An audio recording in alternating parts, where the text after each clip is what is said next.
சென்னை புளியந்தோப்பில் அமைந்திருக்கக்கூடிய KP park பகுதியில் குடிநீர் இல்லாமலும் சமூக விரோதிகளின் தொல்லையாலும் குடியிருப்பு வாசிகள் அவதியுற்று வருகின்றனர். இது குறித்த கூடுதல் தகவலோடு களத்தில் இருந்து இணைகிறார் எமது செய்தியாளர் நித்யானந்தன். வணக்கம் நித்யானந்தன். அடுக்குமாடி குடியிருப்பு என ஆசை வார்த்தை கூறி அடிப்படை வசதிகளே எங்களுக்கு கிடைக்கவில்லை என்பதுதான் கேபி பார்க் மக்களுடைய பெரும்பாலான கோரிக்கை. தற்போது விளம்பர அரசுக்கு கேபி பார்க் பகுதி மக்கள் முன்வைக்கக்கூடிய கேள்விகள் என்ன விரிவாக பதிவிடலாம். இனி நீங்கள் தொடரலாம்.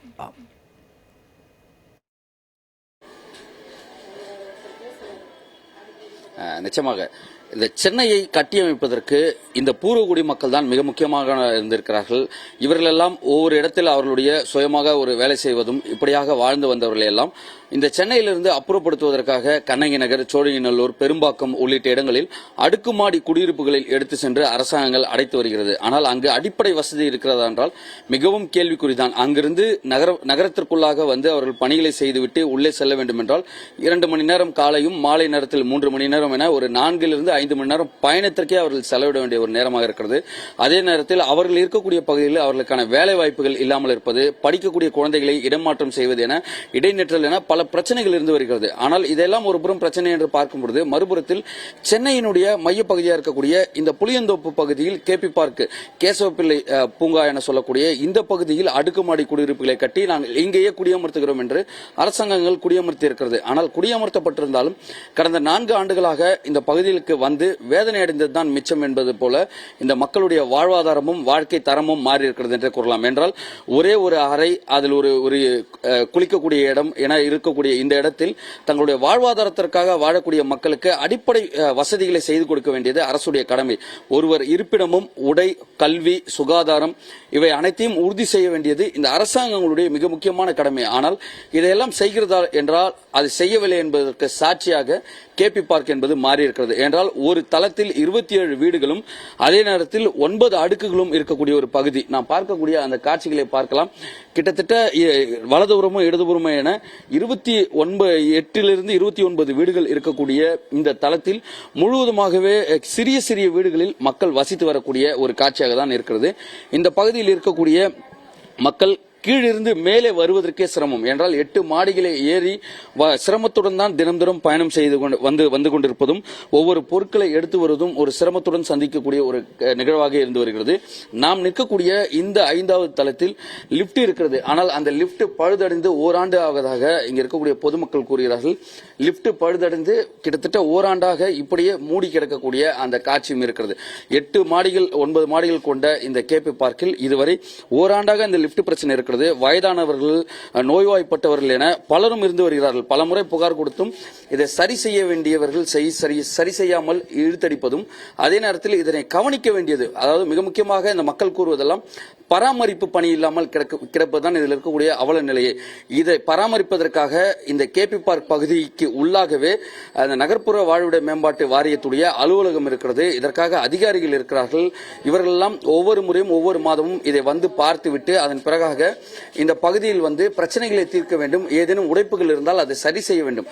இதெல்லாம் செய்ய வேண்டிய நகர்ப்புற வாழ்விட மேம்பாட்டு வாரிய அதிகாரிகள் என்ன செய்கிறார்கள் என்ற ஒரு கேள்விதான் இந்த நேரத்தில் எழுந்திருக்கிறது. கேட்கலாம், இந்த பகுதிவாசிகள் நம்மிடையே பேசுவதற்காக நின்று கொண்டிருக்கிறார். கேட்கலாம், இந்த லிப்ட் எத்தனை வருஷமா வேலை செய்யாம இருக்கு? ஒரு ஆண்டுகளான்னு கடந்த முறை சொல்லியிருந்தீங்க.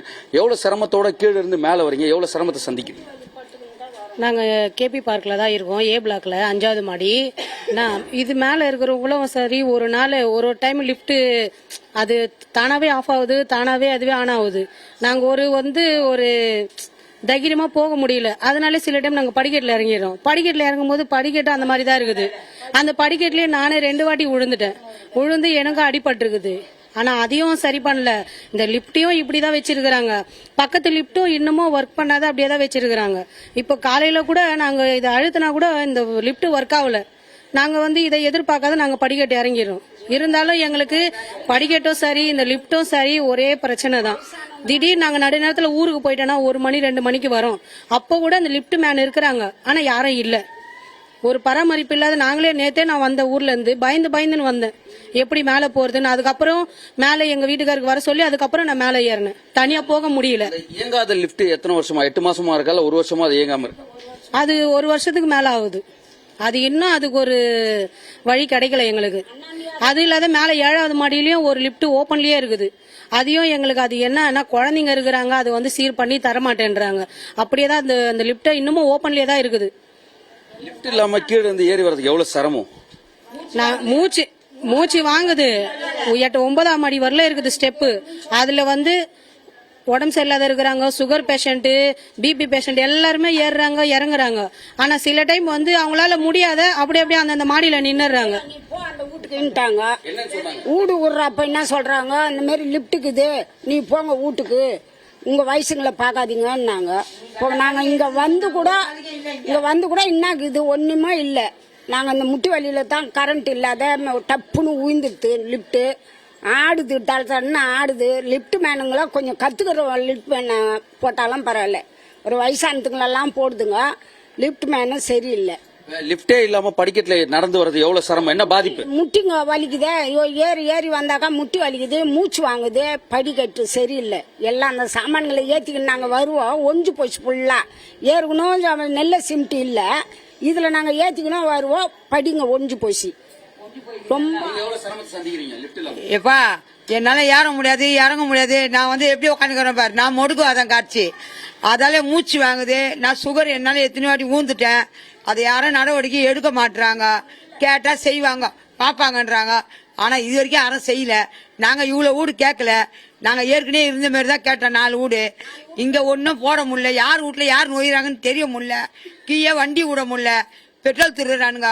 உள்ள உக்காந்து தார்பாயெல்லாம் அறுத்துறானுங்க ஆட்டோல இருந்து. கேட்டா நான் இல்ல நீ இல்லன்றாங்க. கேமரா செக் பண்ணினாலும் கேமரா வேலை செய்யலன்றாங்க. அது எதுக்கு அப்புறம் கேமரா வச்சுக்கிறாங்க? ஒன்னுத்துக்கும் புரியல எங்களுக்கு. இன்னத்தான் எங்களுக்கு படிப்பறிவுனால இந்த மாதிரி ஆனா பண்ணக்கூடாது. அதான் நீ வீடு விடாத இருந்துக்கலாம். நாங்க எங்கன்னா ரோட்டு மேல கூட இருந்திருப்போம். நான் பார்த்திருக்கலாம், இந்த பகுதிவாசிகளுடைய அந்த குமுறல்களை பார்த்திருக்கலாம். ஒரு சாதாரண ஒரு லிப்ட் வசதி தான் கேட்கிறார்கள். அவர்கள் ஒன்றும் வேறு எதையும் கேட்கவில்லை. 8 அடுக்கு மாடியை கிட்டத்தட்ட சுமார் 200 படிக்கட்டுகளை ஏறி மேலே வர வேண்டிய ஒரு நிலை இருக்கிறது. வயதானவர்கள் இருக்கிறார்கள், 60 வயதை கடந்தவர்கள் அதிகமானவர்கள் இருக்கிறார்கள், நோய்வாய்ப்பட்டவர்கள் இருக்கிறார்கள். அதாவது சர்க்கரை நோயால் பாதிக்கப்பட்டது, முடக்குவாதம் உள்ளிட்ட பல்வேறு, அதாவது வயது மூப்பு ஒரு புறம் இருந்தாலும் மறுபுறத்தில் நோயாளிகள் இருக்கக்கூடிய ஒரு இடமாகவே இது மாறி இருக்கிறது. என்றால் வயது மூப்பு காரணம் உழைக்கும் கூடிய தொழிலாளர்களாக இருக்கிறார்கள். யாரும் கிட்டத்தட்ட ஒரு வங்கி மேலாளராகவோ அல்லது ஐஐடியுடைய டைரக்டராகவோ யாரும் இல்லை. உழைக்கக்கூடிய மக்கள் தான் இந்த பகுதி வடசென்னை பகுதியில் இருக்கிறார்கள். ஆகவே இந்த உழைக்கும் மக்களுக்கான அடிப்படை வசதி என்பது அவர்களுடைய வீடுகளுக்கு செல்லக்கூடிய அந்த லிப்ட் வசதியை கூட முறையாக இல்லாமல் இருப்பதுதான் இதில் இருக்கக்கூடிய பிரச்சனை. வீடுகள் கட்டித்தரும் பொழுது லிப்டுகள் இருக்கிறது, ஆனால் அதை பராமரிக்காமல் விட்டதன் காரணமாக அவதி உறுவதாக வயதானவர்கள் கூறக்கூடிய அந்த கருத்தினை பார்த்தும் லிப்ட் கிட்டத்தட்ட ஒரு ஓராண்டாக அந்த லிப்ட் வேலை செய்யாமல் இருக்கிறது. அதை பராமரிக்க வேண்டிய அதிகாரிகள் ஏன் பராமரிக்காமல் இருக்கிறார்கள் என்று கேள்வி எழுப்பும் பொழுது நாளையோ அல்லது நாளை மறுதினமோ சரி செய்கிறோம் என்று அதை தட்டி கழிக்கக்கூடிய வேலையில் தான் இருக்கிறார்களே தவிர அதை சரி செய்ய வேண்டும் என்ற ஒரு எண்ணத்தில் இல்லாமல் இருப்பதுதான் இதனுடைய வெளிப்பாடாக இருக்கிறது. ஒருவர் கீழிருந்து 8வது மாடிக்கு நடந்து செல்லும் பொழுது மூச்சு திணறல் ஏற்படுவதிலிருந்து வீசிங் வருவது வரை அவர்களுக்கான பிரச்சனையாக இருக்கக்கூடியதான் இந்த மூத்த குடிமக்கள் வைத்த அந்த கோரிக்கையை பார்த்தோம். அடுத்ததாக இங்க இருக்கக்கூடிய அந்த குடிநீர் பிரச்சனை குறித்து பார்க்கலாம். குடிநீர் என்பது அத்தியாவசிய தேவை. ஒரு மனிதன் பிறந்தது முதல் இறப்பது வரை அவருக்கு தேவையான முதல் விஷயம் குடிநீர். குடிநீர் இருந்தால்தான் உயிர் வாழ முடியும். ஆனால் அந்த குடிநீர் மற்றும் அவர்கள் குளிப்பதற்கான நீர் என்பது மோட்டார்கள் மூலமாக கீழிருந்து மேலே ஒரு 1000 லிட்டர் கொள்ளளவு கொண்ட அந்த தண்ணீர் தொட்டி என்பது மேலே வைக்கப்பட்டு அதிலிருந்து ஒரு 8 வீடுகளுக்கு அல்லது 5 வீடுகளுக்கு ஒரே தொட்டியிலிருந்து கனெக்ஷன் எடுக்கப்பட்டு அவர்களுக்கு தண்ணீர் என்பது பகிர்ந்து அளிக்கப்படுகிறது. 10 மணி அல்லது 11 மணிக்கு பிறகாக தண்ணீர் கிடைப்பதில்லை என்பதுதான் மிக முக்கியமான ஒரு கருத்தாக இருக்கிறது. அதன் பிறகு வீட்டில் இருக்கக்கூடிய பெண்கள், வீட்டு வேலைகளுக்கு செல்லக்கூடிய உழைக்கும் பெண்கள் இருக்கிறார்கள். வந்து அவர்களுடைய வீடுகளில் இருக்கக்கூடிய துணிகளை துவைக்க வேண்டும் என்றாலும் தண்ணீர் இல்லாமல் சிரமப்படுவதாக கூறுகிறார்கள். மறுபுறத்தில் ஷம்புகள் கட்டப்பட்டிருந்தாலும், அதாவது கீழே இருக்கக்கூடிய தொட்டிகள் கட்டப்பட்டிருந்தாலும் அதில் நீர் ஊற்றி அதன் பிறகு மேலே தண்ணீர் ஏற்றுவதில்லை என்று ஒரு குற்றச்சாட்டம் இருக்கிறது. அது குறித்து பேசலாம், கேட்கலாம். என்னென்ன பிரச்சனை இருக்கு, தண்ணி என்னென்ன பிரச்சனை இருக்கு, ஷம்பு என்ன பிரச்சனை இருக்கு? நல்லா இல்ல, ஊருப்பட்ட எச்ச பி குப்பை இருக்குது. அந்த சம்பை சுத்தம் பண்ண மாட்டாங்க, கழுவ மாட்டாங்க. மேல மொட்டை மாடியில போய் டேங்க் வச்சுட்டா அங்க 9வது மைல இருக்கிறவங்க எப்படி குடியிருப்பாங்க? நல்ல நேரத்திலே ஒழுகுது, அந்த வீட்லயே ஒழுவோம். பிரச்சனை. இப்ப ஏன் கீழே வைக்காத டேங்க் மேல வச்சுக்கிற? இடிஞ்சு ஊந்தா தாங்குமா? ஏற்கனவே வீடு கூட சொன்னோம். இந்த மாதிரிலாம் இருக்குது பிரச்சனை. தண்ணி எப்ப விடுறாங்க உங்களுக்கு? தண்ணி எப்ப விடுறாங்க? 5 நிமிஷம். பி வந்தா பேச முடியாது, மூத்திரம் வந்தா பேச முடியாது, போன் வந்தா பேச முடியாது. இங்கேயும் அங்கேயும் ஓடணும். அந்த 5 நிமிஷம் எங்கன்னா ஆஸ்பத்திரிக்கு திரும்பி போயிட்டா தண்ணி கிடையாது. எங்களுக்கு துணி துவைக்கிறதுக்கா குளிக்கிறதுக்கா பசங்க வர லிப்ட் இல்லாத பேக் அவ்வளோ வெயிட்டை தூக்கின்னு வருது போக மாட்டுது ஸ்கூலுக்கு.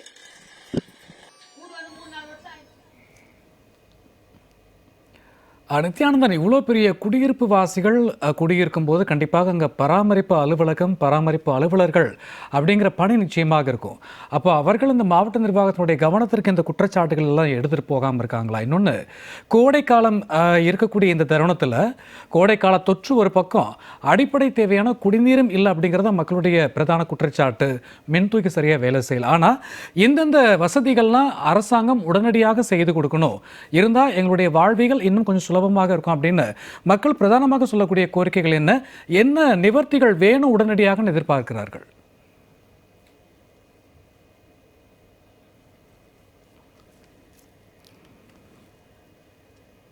அடுக்குமாடி குடியிருப்பு என ஆசை வார்த்தை கூறி அடிப்படை வசதிகளே எங்களுக்கு கிடைக்கவில்லை என்பதுதான் கேபி பார்க் பகுதி மக்களுடைய வேதனையாக இருக்கிறது. வீடுகளுக்கு முறையாக தண்ணீர் வருவது இல்லை என்பது பிரதான குற்றச்சாட்டாய் முன்வைக்கிறார்கள். யார் வந்து செல்கிறார்கள் என்பது கூட தெரியாத அளவிற்கு பாதுகாப்பற்ற சூழலில்தான் நாங்கள் வாழ்ந்து வருகிறோம் என்றும், குப்பைகள் கொட்டப்பட்டு கழிவுநீர் தேங்கி நிற்பதால் நோய் தொற்று பரவக்கூடிய அபாயம் எங்களுக்கு இருக்கிறது என்று கேபி பார்க் மக்கள் தங்களுடைய வேதனையை முன்வைக்கிறார்கள். வீடுகளுக்கு முறையாக தண்ணீர் வருவதில்லை, குறிப்பாக காலை 10 மணிக்கு பிறகு தண்ணீர் வருவதே இல்லை என்றும், ஓராண்டாக மின் தூக்கி சரிவர வேலை செய்யாமல் இருப்பதால் 8ஆம் வார்டுக்கு பயணிக்கக்கூடிய நாங்கள் பெரும் சிரமத்தை சந்திக்கிறோம் என்றும், இடிந்த படிக்கட்டுகள் கூட சீர் செய்யப்படவில்லை என்பது கேபி பார்க் மக்களுடைய வேதனையாக இருக்கிறது. குறிப்பாக 7 வீடுகளுக்கு மொத்தமாகவே 1000 லிட்டர் கொள்ளளவு கொண்ட தண்ணீர் தொட்டி மட்டும்தான் வைத்திருக்கிறார்கள். இதில் முறையாக எங்களுக்கு தண்ணீர் கிடைக்கவில்லை என்று கேபி பார்க் மக்கள் தங்களுடைய வேதனையை முன்வைத்திருக்கிறார்கள். அடுக்குமாடி குடியிருப்பு என ஆசை வார்த்தை கூறி அடிப்படை வசதிகளே எங்களுக்கு கிடைக்கவில்லை என்பதுதான் மக்களுடைய பிரதான கோரிக்கை. தற்போது விளம்பர அரசுக்கு கேபி பார்க் பகுதி மக்கள் முன்வைக்கக்கூடிய கேள்வி கணைகள் இவை யாவும்: முறையான தண்ணீர் வசதி வேண்டும், முறையாக மின் தூக்கி வேலை செய்ய வேண்டும், முறையாக எங்களுக்கு பாதுகாப்பு வேண்டும் என்பதுதான் குறிப்பாக இந்த மக்களுடைய பிரதான கோரிக்கையாக இருக்கிறது.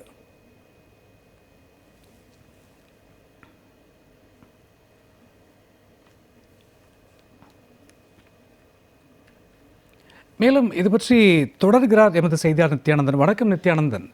குறிப்பாக பராமரிப்பு அலுவலகம் என்பது இவ்வளோ பெரிய அப்பார்ட்மெண்ட் இருக்கும்போது நிச்சயமாக இருக்கும். அப்போது அந்த பராமரிப்பு அலுவலர்கள் முறையாக இது மாவட்ட நிர்வாகத்திடம் மக்களுடைய குறைகளை எடுத்து செல்லவில்லையா? இன்னொன்று, இன்றைக்கி கோடை காலத்தில் நாம் இருக்கோம். கோடை காலத்தினால் ஏற்படக்கூடிய தொற்று ஒரு புறம், இதுக்கு பிரதானமாக மக்கள் இயங்கக்கூடிய வாழ்விகளை நகர்த்தக்கூடிய தண்ணீர் பற்றாக்குறை, தண்ணீர் இல்லை அப்படிங்கிற கோரிக்கை ஒரு புறம்.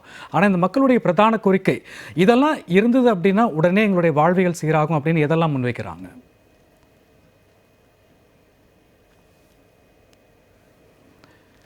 எவ்வித வசதிகளும் எங்களுக்கு இந்த அரசாங்கம் செய்து தரவில்லை என கேபி பார்க் மக்கள் தங்களுடைய வேதனையை முன்வைக்கிறார்கள்.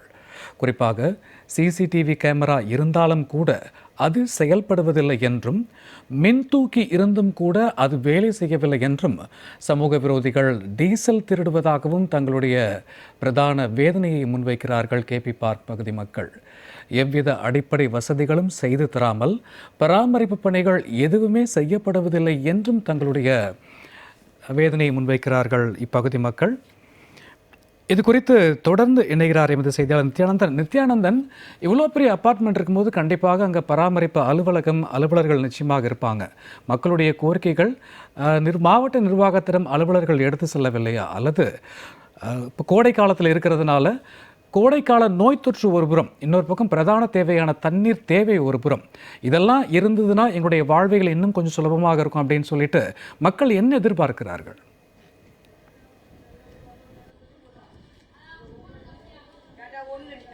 நிச்சயமாக நம்மிடையே பேசுவதற்காக இந்த பகுதியில் வசிக்கக்கூடிய பெண்மணி இருக்கிறார், கேட்கலாம் தண்ணீர் பிரச்சனை குறித்து. தண்ணீர் இல்லாம எவ்வளவு சிரமப்படுறீங்க? எப்பப்பெல்லாம் தண்ணீர் பிரச்சனை சந்திக்கிறீங்க? தண்ணி பிரச்சனை மோட்டர் ரிப்பேர் ஆயிடுதுன்னு சொல்றாங்க. அந்த டைம்ல தண்ணி ரொம்ப கஷ்டமாகுது. கீழே வந்து போய் அடுத்த பிளாக்ல போய் பம்ப்ல அடிச்சு நாங்க 4 குடம் 5 குடம் குடிக்க மட்டும். ஏன்னா வந்து சம்பு கிளீன் பண்ண மாட்டாங்க, எலி செத்து போயிருக்கு. துணி அந்த எலி வலிச்சும்போது சம்பை மூட மாட்டாங்க, அந்த துணியெல்லாம் வந்து கீழே குப்பை துணி எல்லாம் போடுறாங்க, அதெல்லாம் வலிச்சுன்னு போய் எலி வந்து அந்த சம்புக்குள்ள போடுது. அது போய் என்ன ஆகுது, சப்ளை ஆகுதுல மேல டேங்குக்கு, அதுல போய் அடைச்சிக்கின்னு ஃபுல்லா தண்ணியே வர மாட்டேங்குது. டேங்க் கிளீன் பண்ணோம், சம்பு கிளீன் பண்ண எங்ககிட்டயே காசு கேக்குறாங்க. காசு கொடுத்தா கிளீன் பண்ணி கொடுக்குறேன் அப்படின்றாங்க. அதை பண்ணணும்னா 4 வீடு சேர்ந்து காசு கொடுக்கணும், பண்ணணும். அப்படி கொடுக்கலன்னா அது பாட்டுன்னு அந்த டேங்கோ சம்பு அப்படியே இருக்கு. ஒரு வாய் கொப்பளிக்கணும்னா கூட அது பண்ண முடியாது. மீறி அந்த தண்ணி வந்தாலும் துணி துவைக்க ஒரு பாத்திரம் கழுவு, அவ்வளவுதான். குளிக்கணும்னா கூட அருவருப்பா இருக்குது அந்த தண்ணியில. அப்படியே அந்த சம்புல இருக்க பாசி எல்லாம் வந்து, சம்பு எப்படி ரோடு இருக்குல்ல கீழே, அந்த ரோடு மாதிரி இருக்கு சம்பு. அப்படியே அந்த கருப்பு கருப்பா எல்லாமே குப்பை, கீழே இருக்கிற எலி இழுத்துன்னு போய் போடுற குப்பை டேங்க்ல சப்ளை ஆகி அதுல இருந்து நம்ம வீட்டுக்கு வருது. தண்ணி பிடிக்கிற குடத்துல அந்த தண்ணியை பிடிக்கணும்னா கூட ஒரு அருவருப்பா இருக்கு. தண்ணியே சரி கிடையாது. மேல இருந்து பில்டிங் மேல இருந்து எச்ச துப்புறாங்களா, அது சம்பு மேலதான் போகுது. சில நேரங்கள்ல தண்ணீரே வர்றது இல்லைன்னு சொல்றாங்க. அப்படி வர்றப்ப வந்து டெய்லியுமே வந்து கம்பல்சரி ஒரு 10 வீட்டுக்கு தண்ணி வர மாட்டேங்குது. கம்பல்சரி வர மாட்டேது. கேட்டா எங்க வீட்டுக்கு வரும், பக்கத்து வீட்டுக்கு வராது, ஒரு சொட்டு கூட வராது. அவங்களுக்கு வரும், எனக்கு வராது. மீண்டும் தண்ணி வந்துச்சுன்னா ஒரே சவுண்டா ஒரு ப்ரெஷரா வரும், 2 குடத்துக்கு மேல வராது. அந்த தண்ணிக்கோசரம் நாங்க காலையில நான் வந்து 7:30 வீட்டுல இருந்து போனோம், 8 நாங்க போய் வேலைக்கு போனோம். அது என்ன ஆகுது, நாங்க 7-8 மணி வரைக்குமா நாங்க வெயிட் பண்றோம். இன்னும் தண்ணி இன்னும் வரலன்னு போன் பண்ணாக்கா போனை எடுக்க மாட்டாங்க. அப்படி தண்ணி விடுறாங்க அப்படின்னு போன் நம்பர் கொடுக்குறாங்க. போன் பண்ணா அந்த போனை எடுக்க மாட்டாங்க. தண்ணிக்கு ஒரு ரெஸ்பான்ஸை கொடுக்க மாட்டாங்க. தண்ணி திருப்பி என்ன தண்ணி வரலன்னா அவ்வளவுதான் விட்டாச்சு தண்ணி, இதுக்கு மேல தண்ணி வராது அப்படின்றாங்க. வராதுன்னு அப்படின்னா அவ்வளவுதான், வராது அதோட நாளைக்கு தான்.